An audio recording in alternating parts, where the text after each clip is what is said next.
I'm going to show you how to repair a tie rod on an ATV, and you might have the problem of these coming off on you in the woods.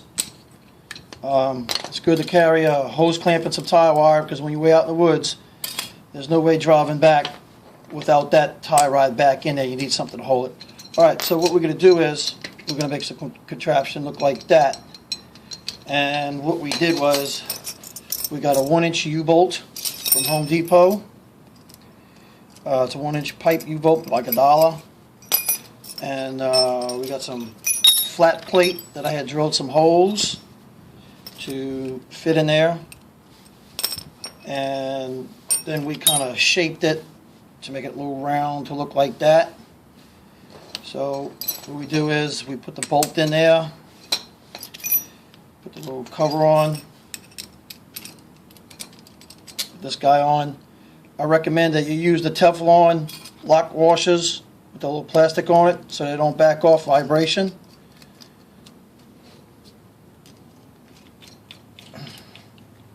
And there you have it. You might have to adjust it from here to have it to where you're just going to have a little play in that so it can move around like that. So it'll be pretty good. Now, the one for right here, you're going to have to grind a little bitty spot right up in here with your grinder so your outer can fit. Now, the one for your outer is not going to have a nut on it on one side. I had a welding machine, so I tack welded it. I believe you can get away with it without it. So it'll slip right in there. And this one will go right up in here as well. And you can put your nuts back on it. And I'll show you. Okay, I got the nuts on there and up here. Remember, right here, those got to be grounded for that bolt to fit right up in there. And that's what it looks like. Carry your hose clamp and some tie wire for repairs out in the woods. This is caused by buying these cheap ones. The good ones, that's about $70. The cheap ones are around about $20 to $30. The $70 ones will last twice as long, but they will fail and you'll be out in the woods and you're stranded.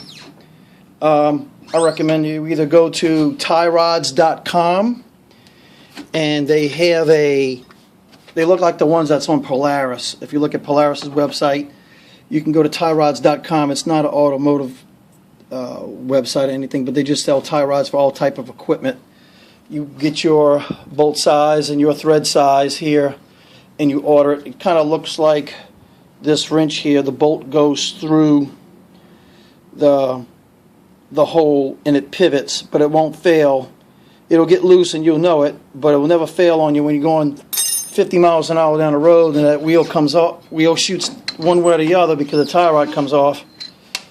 So they're a better product. They're like $12 a piece, and it's a better product. The same ones like Polaris has, but there you go. U-bolt, metal plate, maybe like 1/8 thick.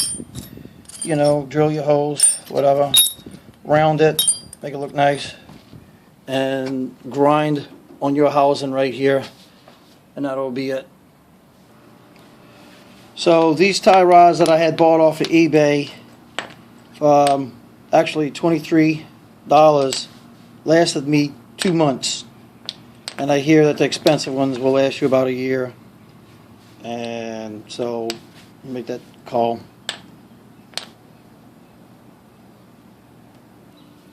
So, once again, even though you don't have a tie rod that's not broke, I would advise you just go ahead and spend $1 and some time on making this safety device here. Don't know how long it's really going to last, but I'm sure that's 5/16 bolt here. It will last for a good long ways. But don't forget, go to tierods.com and find you that good tie rods. Same type that Polaris has.